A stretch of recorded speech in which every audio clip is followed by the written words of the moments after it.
ब्रह्म कुमारी शिवानी दीदी बताती हैं, जीवन में प्रत्येक वस्तु का कोई ना कोई प्रयोजन या उद्देश्य अवश्य होता है। जिस उद्देश्य की पूर्ति के लिए उस वस्तु को बनाया गया है या उसका उपयोग होता है, यदि वह वस्तु उस उद्देश्य में सफल नहीं होती है, यानी उपयोग करने वालों को सुख सुविधा नहीं देती, तो उपभोक्ता के लिए वह वस्तु बेकार है।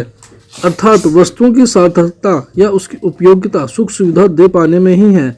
देखा जाए तो प्रकृति की कोई भी वस्तु खुद के लिए, खुद को सुख देने के लिए नहीं, बल्कि अन्य की सेवा या अन्य सुख देने के लिए बनी है। जैसे कि सूर्य का प्रकाश, जल, वायु, वृक्ष, लता या कोई वस्तु जैसे बिजली, कुर्सी, पंखा, भोजन आदि अगर हमें आराम में सुख नहीं दे पाते हैं तो हमारे लिए उस समय उसका महत्व या उपयोगिता समाप्त हो जाती है। इसी तरह हम मानव भी मूलतः स्वाभाविक रूप में अन्य लोगों को सुख देने व बांटने की प्रवृत्ति वाले ही होते हैं, पर कालक्रम में चलते हम अपने मूल उद्देश्यों को भूल जाते हैं और लेने वाले बन जाते हैं। वर्तमान समय में देखें तो एक हम ही हैं जो अधिकांश स्वयं के लिए जी रहे हैं। जब हम देने के स्वभाव से परिवर्तित होकर लेने की मानसिकता के अधीन होते हैं तो हम अंदर से स्वयं को रिक्त महसूस करते हैं, ना स्वयं को ना दूसरे को कुछ अच्छा दे पाते हैं। ऐसी अवस्था में हम स्वयं भी सुकून से नहीं रह पाते, क्योंकि जो मनुष्य जीवन का मूल उद्देश्य है या होना चाहिए वह हम जी नहीं पाते।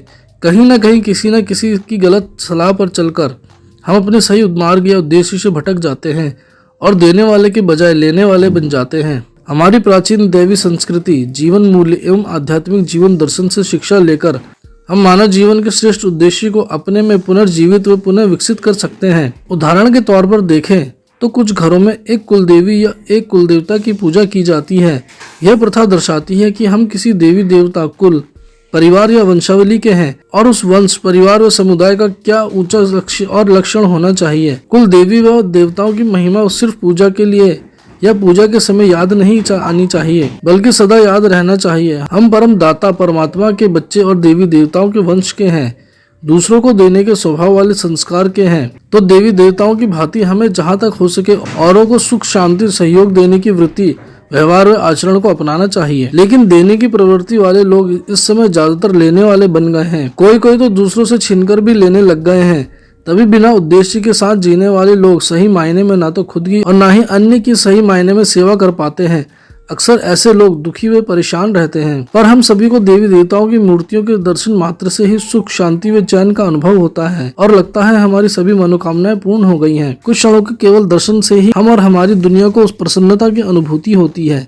लेकिन अपने जीवन का उद्देश्य भूलने से हम अपनों के साथ बैठे हुए भी कहते हैं कि सब कुछ है पर शांति नहीं। देवी देवताओं के चित्र अगर दूसरों को शांति दे सकते हैं तो उसकी तुलना में हम तो चैतन्य मनुष्य हैं, लेकिन हम दूसरों को शांति नहीं दे पाते हैं, सिर्फ स्वयं को व अपने उद्देश्य को भूलने के कारण। असल में मेरा उद्देश्य दूसरों से चाहने में नहीं अपितु दूसरों को देने में समाया हुआ है। जिस देने की दृष्टिकोण, वृत्ति व भावना को जीवन में अपनाने से हमारे चाल चलन, चेहरा व चरित्र देवी देवताओं की भांति सुखदायी बन जाते हैं। अपने इस सुख देने वाले मूल स्वरूप, स्वभाव व उद्देश्य को भूलने के कारण आज हम दूसरों से कुछ पाने की अपेक्षा रखते हैं, वह भी देह अभिमान रूपी मुखौटे धारण कर।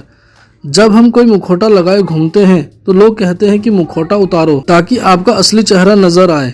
आज हमारे मूल व्यक्तित्व के ऊपर एक कृत्रिम आवरण आ चुका है, जिसके कारण पवित्रता, शांति, खुशी व प्रेम आदि हमारे मूल स्वभाव न स्वयं को न ही अन्य को दिखाई पड़ते हैं। स्वयं को व अपने जीवन उद्देश्य को सही अर्थ में जानना व अपनाने के लिए हमें देह, अभिमान व अहंकार को समझना और दूर करना होगा।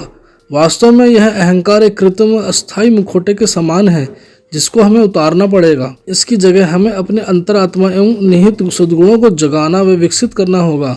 देह अभिमान के कारण हम मैं, मेरा, क्यों, क्या, कब तक ऐसा चलेगा आदि प्रश्नों के द्वंद्व, दुख, अशांति और तनाव से घिरे हैं। इन्हें जड़ से समाप्त करना होगा। अज्ञानता के कारण मनुष्य में देह अभिमान व अहंकार उत्पन्न होता है, जिससे काम, क्रोध, लोभ, मोह, अहंकार, ईर्ष्या, घृणा, हिंसा आदि सभी मनोविकार एवं अवगुण पैदा होते हैं और पनपते हैं। जबकि हमारी अंतरात्मा के निजी व मूल गुण व स्वरूप दिव्यता, आत्मिक प्रेम, पवित्रता, सुख, शांति व प्रसन्नता है, जिसे हमें आध्यात्मिक ज्ञान व परमात्मा योग के नियमित अभ्यास से जगाना है। जब हम परमात्मा की याद तथा अंतरात्मा के सुख, शांति, स्नेह व पवित्र स्वरूप की स्मृति में रहकर सांसारिक कार्य निर्वहन करेंगे तो न केवल हम प्रसन्नता से कर्तव्य संपादन करेंगे अपितु सदा प्रसन्न रहेंगे, प्रसन्नता देंगे और लेंगे। ऐसी तमाम जानकारियों के लिए मोक्ष चैनल को सब्सक्राइब कर दें, बेल आइकन को भी ज़रूर दबा दें ताकि आपसे कोई भी महत्वपूर्ण जानकारी ना छूटे और साथ ही साथ हर एक वीडियो को नोटिफिकेशन आप तक पहुंचे। कोई शिकायत या सजेशन देना चाहते हो तो नीचे कमेंट सेक्शन के माध्यम से दें।